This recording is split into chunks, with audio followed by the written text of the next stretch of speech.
Assalamualaikum warahmatullahi wabarakatuh.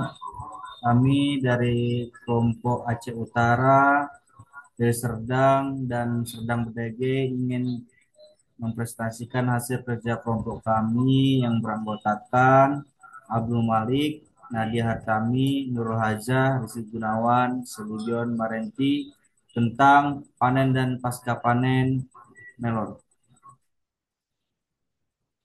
Panen melon. Waktu panen. Melon biasanya siap panen sekitar 90 sampai 100 hari setelah tanam, tergantung varietas dan kondisi lingkungan. Tanda-tanda siap panen. Warna kulit buah berubah sesuai dengan jenis varietas, aroma khas melon mulai tercium, jaring pada kulit melon terlihat jelas dan kulit di sekitar tangkai mulai retak. Buah mudah dipisahkan dari tangkainya. Cara panen. Gunakan pisau tajam atau gunting untuk memotong tangkai buah dengan hati-hati agar tidak merusak buah. Panen dilakukan pada pagi atau sore hari untuk menghindari kerusakan akibat panas matahari. Pasca panen melon. Pertama, penanganan buah. Buah segera dibersihkan dari kotoran.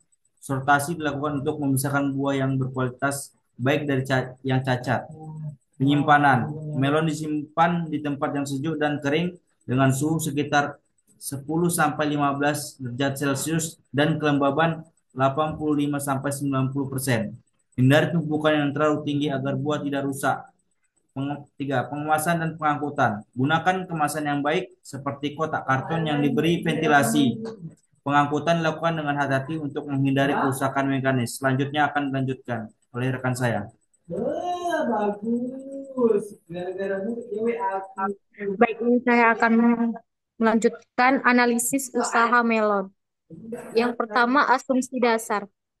Luas lahan 1 hektar, produksi tanaman melon 20 ton per hektar, harga jual tanaman melon 10.000 per kilo, periode tanaman 4 bulan. Adapun total biaya produksi, yang pertama biaya tetap, berupa sewa lahan yang berupa 3 juta per hektar, penyusutan alat 1 juta per hektar, dan yang kedua biaya variabel, yang dimana benihnya itu 2 juta per hektar, pupuk 5 juta per hektar, pestisida 1.500.000 per hektar, tenaga kerja 8 juta per hektar, dan biaya lainnya 1.500.000 per hektar. Selanjutnya akan dijelaskan oleh teman saya. Baik, di sini saya akan melanjutkan. Yang keempat itu ada pendapatan. Yang pertama itu total produksi 20 kilogram, harga jual 10.000 per kilogram, dan total pendapatan 20.000 kilogram kali 10.000 per kilo sama dengan 200.000 rupiah. Kelima itu keuntungan. Keuntungan total pendapatan dikurang total biaya. Keuntungan yaitu 200.000, 200 juta dikurang 22 juta sama dengan 178 juta. Yang keenam itu rasio keuntungan atau biaya, RC rasio, total pendapatan dibagi total biaya. RC rasio 200 juta dibagi 22 juta sama dengan 9,09. Kesimpulan, keuntungan bersih 178 juta per hektar per periode tanam. RC rasio sebesar 9,09 menunjukkan bahwa usaha tani melon ini sangat menguntungkan karena setiap 1 rupiah biaya produksi menghasilkan 9,09 pendapatan. Selanjutnya akan dilanjutkan oleh rekan saya. Baiklah, di sini saya akan melanjutkan terkait analisa usaha. Nah, di sini ada strike atau kekuatan di mana kualitas produk melon memiliki kualitas rasa yang baik dan menarik buat konsumen.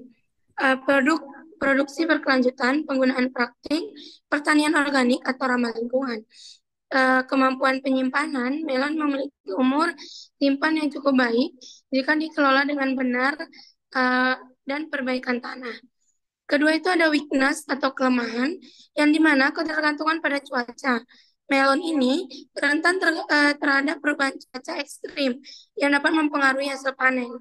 Nah, yang kedua itu ada biaya produksi, yang dimana biaya produksi yang tinggi terkait dengan penggunaan air dan pupuk.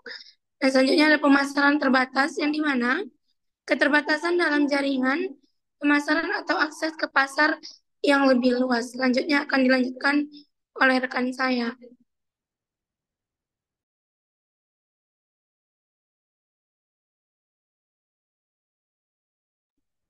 Baik, selanjutnya yaitu opportunities atau peluang, di mana beberapa poin di antara peluang ini yang pertama yaitu peningkatan dari permintaan, di mana permintaan pasar ini sendiri akan terus meningkat untuk dari buah-buahan segar dan juga sehat.